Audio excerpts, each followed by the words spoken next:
बिस्मिल्लाहिर्रहमानिर्रहीम। मैं हूं अनवार अब्बासी और आप देख रहे हैं मेरा यूट्यूब और फेसबुक चैनल। इस मुल्क में क्या चल रहा है? क्या इस मुल्क को एक बनाना रिपब्लिक बनाया जा रहा है? बहुत बड़ी जमहूरी इक़्तिदार की जो अमीन जमातें थीं, जो दावेदार जमातें थीं, पीपल्स पार्टी, मुस्लिम लीग नून,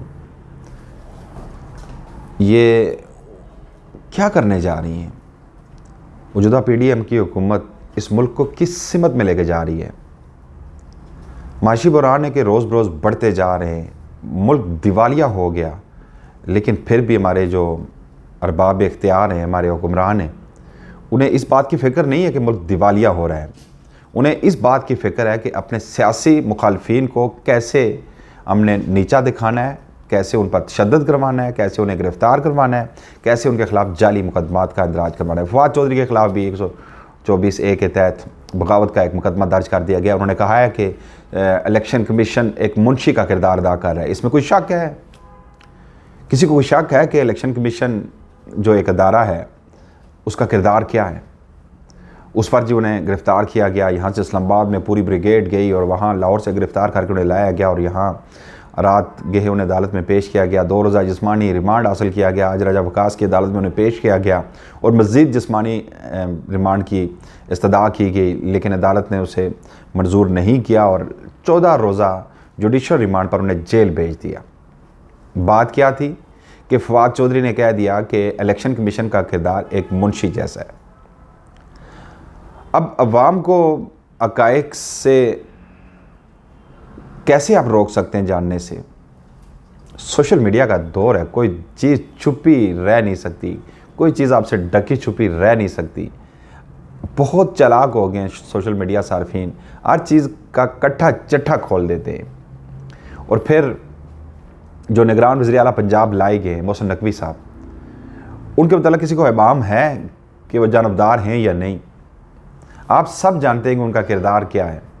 आज वैसे पाकिस्तान तहरीक इंसाफ ने बतौर पार्टी और जनरल सेक्रेटरी पाकिस्तान तहरीक इंसाफ असद उमर ने भी दरख्वास्तें दायर कर दी सुप्रीम कोर्ट में, उनकी तकर्री को चैलेंज कर दिया है। और ये ना सिर्फ उनकी तकर्री को चैलेंज किया है बल्कि साथ साथ राजा रियाज़ को बतौर अपोजिशन लीडर उनकी तकर्री को भी चैलेंज किया गया और 2 मेंबरान जो इलेक्शन कमीशन के थे उनकी तकर्री को भी चैलेंज कर दिया गया। सुप्रीम कोर्ट में एक दरख्वास्त दायर कर दी गई। अब देखना यह है कि क्या है।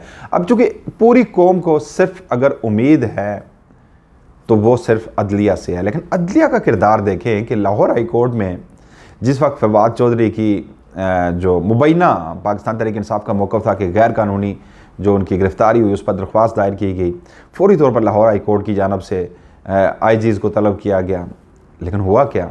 और ये साथ ये भी हुक्म दिया गया कि फवाद चौधरी को अदालत में पेश किया जाए। ये 2:30 बजे का ये हुक्म था और उन्हें पेश नहीं किया गया और वहाँ से अदालती अहकामात के बावजूद उन्हें इस्लामाबाद ले जाया गया। और बाद में IG साहब ने कहा कि उनके मोबाइल सिग्नल नहीं आ रहे थे। अदालत को मुतमिन कर लिया और अदालत ने जो वो दरख्वास्त थी उसे खारिज कर दिया। तो यहाँ जो निज़ाम अदल पर जो अवाम का एतमाद है, क्या वो कायम रहेगा? अदलिया पर जो अवाम की उम्मीदें हैं, चूँकि तमाम इदारे एक तरफ बकौल इमरान खान के पूरा सिस्टम उनके ख़िलाफ़ हो चुका है, ताकतवर इदारे हों या कि हुकूमत हो, ब्यूरोक्रेसी, तमाम के तमाम सिर्फ एक ही काम रह गया है। मुल्क जाए पहाड़ में, मईशत जाए पहाड़ में, अवाम जाए पहाड़ में, महंगाई है तो रोज़ रोज़ बढ़ती जा रही है, इसकी फ़िक्र नहीं है। फ़िक्र इस बात की है कि अपने सियासी मुखालफिन पर जाली मुकदमात करा कर उन्हें जेलों की सलाखों के पीछे कैसे करें, इमरान खान को गिरफ़्तार कैसे करवाना है और इमरान खान को इस सारे सिस्टम से बाहर कैसे निकालना है। कुछ खबरें ऐसी भी आ रही है, एक सीनियर सहाफ़ी ने यह दावा किया है कि कुछ अमेरिका का एक आला सतही एक वफ़द आया, खुफिया एक यहाँ पे दौरा हुआ और ये कहा गया है कि इमरान खान को दोबारा वज़ीर-ए-आज़म ना बनाया जाए। इस बुनियाद पर पाकिस्तान की मदद करने का भी कहा गया और मुबैना तौर पर यह कहा जा रहा है कि ये कहा गया कि कुछ भी हो इमरान खान का रास्ता रोका जाए और बज़ाहिर ये सारा कुछ दिखाई दे रहा है। अच्छा, एक और चीज़, निगरान वज़ीर आला बनने के बाद ही जो JIT बनी थी इमरान खान की, जो केस की तहकीकात कर रही थी, उसने एक रिपोर्ट सबमिट करवाई थी अदालत में। अब उस रिपोर्ट को रोकना है। जो अनवर शाह थे, जो डायरेक्टर थे विजिलेंस एंटी करप्शन, जो डायरेक्टर थे सैयद अनवर शाह, उन्होंने एक रिपोर्ट जमा करवाई थी, लेकिन हुआ क्या कि इंटेलिजेंस विजिलेंस के जो डीजी थे जनाब नदीम सरवर साहब ने अनवर शाह को ओएसडी बनाकर अब दफ्तर है उनको ताला लगाया। मुबैना तौर पर यह बताया जा रहा है कि वो रिकॉर्ड भी उनके एक्सेस में नहीं है।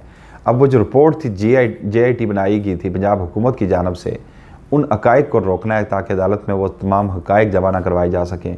बड़ा सख्त प्रेशर था चूँकि इब्तदा में जब JIT के जो मेंबरान थे मुबैना तौर पर उन्हें धमकियाँ दी गई, धमकाया गया, उस रिपोर्ट को रोकने की कोशिश की गई, लेकिन वो रिपोर्ट जब पब्लिक हुई तो उस पर काफ़ी एक ववेला मचा था। और अब एक हुकूमत ने वफाकी हुकूमत ने एक JIT बना दी और वफाकी हुकूमत की JIT जो रिपोर्ट देगी वो क्या होगी। इस मुल्क में हो क्या रहा है, यहाँ पे कानून आइन अदल नाम की कोई चीज़ नहीं रही। अब देखें, एक बड़े मज़े की मैं एक FIR का एक मतन पढ़ रहा था जो फ़रख हबीब उनके साथियों के 8 से 10 साथी थे उनके खिलाफ जो दायर की गई है। जब फवाद चौधरी को लाहौर से वापस लाया जा रहा था तो ये कहा गया है कि जी एक FIR का इंदराज हुआ कि जब फवाद चौधरी को वापस लाया जा रहा था तो कुछ लोग इंटरचेंज पर आए और वहाँ पे उन्होंने मुख्तलिफ रास्तों पे गाड़ियाँ खड़ी की और पुलिस की गाड़ियों को रोका और डकैती करने की कोशिश की गई। मुज़ाहमत पर एक ASI के कपड़े फाड़ दिए गए, आतिशी असला से लैस थे वो लोग, उन्होंने ज़बरदस्ती फवाद चौधरी को वहाँ से अगवा करने की कोशिश की, छुड़ाने की कोशिश की, इस तरह के। और दफ़ात कौन से लगाएं, 395, 353, 186, 341, 200, 125, 148 और 149 के तहत मुकदमा दर्ज किए गए हैं। इसमें भी 124A लगा देते, आर्टिकल 6 लगा देते, मतलब लगना चाहिए वफाकी हुकूमत की जानब से कि बहुत बड़ा इन्होंने बगावत कर दी और ये बहुत बड़ी डकैती, ऐसी डकैती कर दी कि मुल्क के जो न्यूक्लियर एसेट्स थे वो चुराने की कोशिश की है। और पुलिस को डकैती कुछ खुदा शुक्र करे कि उसने कुछ और नहीं कर दिया, वहाँ पे कुछ और नहीं कर दिया इन लोगों ने। ये हाल है इस मुल्क का, इस निज़ाम का और इस सिस्टम का। अपने सियासी मुखालफिन को नीचा दिखाने के लिए किस तरह के अपने ओछे अटकंदों पर उतर आएँ। कितने लोगों को आप गिरफ्तार करेंगे, कितनी आवाज़ें जो हक सच की आवाज़ें उन्हें दबाएंगे आप, लेकिन ये आवाज़ें अब दबने वाली नहीं हैं। अवाम में शऊर आ चुका है और ये जो कुछ किया जा रहा है इस मुल्क के साथ। और सबसे बड़ी खबर कल की कि डॉलर को मसनूई तरीके से जो रस्सियाँ जंजीरें डालकर आपके डार साहब ने, जो आपके वो वज़ीर ख़जाना थे जिनके आने से ही डॉलर डर के एकदम उसने 200 से नीचे आ जाना था, तो 225 पे रोक रखा था, का एक दिन में 30 रुपये उसमें इजाफा कर दिया गया है। अब ओपन मार्केट में 257 रुपये का डॉलर हो गया है और एक दिन में पाकिस्तान के जो कर्जे थे 2500 अरब रुपए में इजाफा हो गया है। ये कारनामा है मौजूदा हुकूमत का, PDM की हुकूमत का और आपके वज़ीर ख़जाना का, जिनकी हमारे कुछ बेकारी दानश्वर उनकी हक़ में तवीलियाँ दे देकर, उनकी तारीफ़ें कर कर वो इश्तिहारी मफरूर जो मुजरम था, जो जिसे वज़ीर-ए-आज़म के तैयारे में लाया, एयरफोर्स के तैयारे में लाया गया यहाँ पर इस मुल्क की माशी हालात को सुधारने के लिए, और उसने आकर मुल्क का बेड़ा ही गर्क कर दिया, मुल्क को दिवालिया कर दिया। आज ये बताया जा रहा है कि बिजली की कीमतों में 50% और गैस की कीमतों में मज़ीद 74% इजाफा किया जा रहा है। मज़ीद सख्त फैसले किए जाएंगे पाकिस्तानियों, और उन सख्त फैसलों के बाद आप पर लाजम है कि आप या तो ये मुल्क छोड़ जाए या ख़ुदकशियाँ कर लें। इस मुल्क में रहना गरीब आदमी के लिए अब मुमकिन नहीं रहा। इतनी बेरहम हुकूमत ये मौजूदा PDM की हुकूमत आई है, अवाम पर जिस तरह का कहर ढाया जा रहा है, इसकी मिसाल माजी में नहीं मिलती। अच्छा, डॉलर के हवाले से ये बात की जाए, अगस्त 2018 में जब इमरान खान को हुकूमत मिली तो उस वक्त डॉलर का रेट 124 रुपये 80 पैसे था। फिर अप्रैल 2022 में जब मुबैना रजीम चेंज के ज़रिए उनकी हुकूमत गिराई गई तो उस वक्त डॉलर का रेट 178 रुपये था। मतलब 3 साल और 7 माह में टोटल 53 रुपीज़ का इजाफा हुआ। इसमें कोरोना जैसी जो बात थी वो भी थी, और इस मुश्किल तरीन माशी सूरत हाल जब इमरान खान ने हुकूमत संभाली, उनके बकौल कौमी ख़जाना खाली था, बैरून कर्ज़ों की अदायगियाँ की गई, उसके बावजूद सिर्फ 53 रुपये इजाफा हुआ 3.5 सालों में। और मौजूदा जो PDM की हुकूमत है, तजर्बेकारों की हुकूमत है, जब ये हुकूमत आई तो डॉलर का रेट 178 था, आज 257 पर चला गया। यूँ समझे कि 80 रुपये इजाफा कर दिया गया है डॉलर की कीमत में। डॉलर की कीमत यकीनन जब इंक्रीज़ होती है तो रोज़मर्रा अशिया ज़रूरिया की कीमतों में इजाफा हो जाता है, आपके बैरूनी कर्ज़े बढ़ जाते हैं। इसके अलावा जो आपकी इम्पोर्ट के लिए भाई LCs नहीं खोली जा रही, LCs ना खुलने के बायस ये जो ब्रेक डाउन हुआ था पाकिस्तान में तवील तरीन जो पूरे मुल्क की बिजली गई थी। मुबैना तौर पर यह बताया जा रहा है कि आपके पास फर्नेस आयल ख़रीदने के लिए पैसे डॉलर नहीं थे और आपकी एलसीज नहीं खोलेंगी। पहले ही नेपरा की जानब से ये बताया गया था कि ऐसा होने वाला है, और वो जो आपकी जब आपकी प्रोडक्शन कम हुई तो आपके फीडर ट्रैप कर गए और उसके बाद ये सूरत हाल पैदा हुई। तो ये सूरत हाल अब मज़ीद भी इससे सख्त सूरत हाल का सामना हमें करना पड़ेगा अगर मौजूदा रजीम से हुकूमत जो है अगर इसी तरह कायम PDM की हुकूमत कायम रही और इलेक्शन को डिले किया जा रहा है। मुझे मुझे बताया जा रहा है डिजिटल मरदमशुमारी कराई जाएगी जिसमें साल से 1.5 साल लग सकता है, और ये मज़ीद ये हुकूमत आप पर साल से 1.5 साल का कायम रहने का अंदिया दिया जा रहा है। और अगर ऐसा हुआ तो फिर इस मुल्क का अल्लाह ही हाफिज़ है। जिस तरह का तर्ज़ हुक्मरानी है इन हुक्मरानों का, तो इन्हें ना तो अवाम की किसी परेशानी से, गुर्बत से, तंगदस्ती से कोई इससे गर्ज़ है, और ना ही मुल्क जिस सिमत जा रहे हैं इन्हें इससे कोई गर्ज़ है। इन्हें गर्ज़ है तो अपने अपने केसेस को मंतकी अंजाम तक पहुँचाना है, इन्हें ख़त्म कराना है, और जो बच्ची कुची जो कुछ कौमी ख़जाने में था उन्हें मनी लॉन्ड्रिंग के ज़रिए बैरून मुल्क मुंतकिल करना है, और उसके बाद इन्होंने रफू चक्कर हो जाना है। आपके बड़े बाबूजी कहाँ हैं? उनकी इनकलाबी बेटी जो अभी आ रही है वो कहाँ है? मियां नवाज शरीफ के बेटे कहाँ हैं? मियां नवाज शरीफ का बिज़नेस कहाँ है? मियां नवाज शरीफ की और उन आले शरीफ का इलाज कहाँ पे हो रहा है? उनका इंटरेस्ट कहाँ है? उनकी नेशनैलिटी कहाँ की है? ये सारी चीज़ें हमारी समझ में नहीं आएंगी।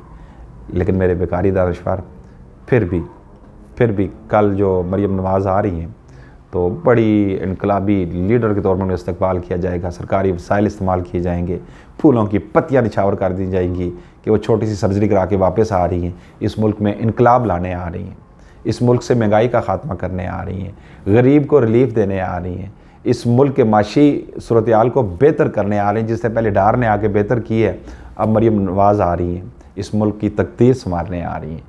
मरियम नवाज़ की आमद के साथ ही एकदम से इस मुल्क में महंगाई रफू चक्कर उड़ जाएगी। ये मुल्क फिर तरक्की की मंजिलें अबूर करता हुआ एशियन टाइगर बन जाएगा। अवाम खुशहाल हो जाएंगे। अवाम जो लंबी लंबी पूरा दिन आटे की लाइनों में लगे रहते हैं वो आटे की लाइनें एकदम छट जाएंगी। अवाम को सस्ता, इंडिया में आज 30 रुपये किलोग्राम आटा मिल रहा है, और उनकी गाड़ियों की प्रोडक्शन में उन्होंने जापान को पीछे छोड़ दिया है, और हम खुश हो रहे हैं। किस बात पे खुश हो रहे हैं? छोड़े, ये एक लंबी कहानी है क्योंकि हमारे पर जल जाते हैं अगर ऐसे बात करें। लेकिन अब भी वक्त है, इस मुल्क के जो ताकतवर लोग हैं, खुदा का वास्ता है इस अवाम पर रहम करें। ये जो सारा जो कचरा उठा के 14 जमातों का ये आपने बिठा दिया इस हुकूमत में, इससे अवाम की जान छुड़ाएं और मुल्क को फौरी नए इलेक्शंस की तरफ ले जाया जाए। अवाम को अपना फैसला करने दिए, चाहे दोबारा इन्हीं लोगों को मुंतखब कर लेते हैं, एक जमहूरी अंदाज में दोबारा आ जाएं तो हमें मंजूर है। अगर इस मुल्क का मुकद्दर यही लोग हैं, आले शरीफ है, आले जरदारी है या मौलाना फजल रहमान है, तो फिर आने दें, फिर मुल्क का यही कह सकते हैं कि अल्लाह ही हाफिज़ है। सिर्फ दुआ है इस मुल्क को अल्लाह ताला कायम रखे और इन लोगों से महफूज रखे। आज के लिए इतना ही। अनवार बासी को इजाज़त दीजिएगा। अल्लाह ने के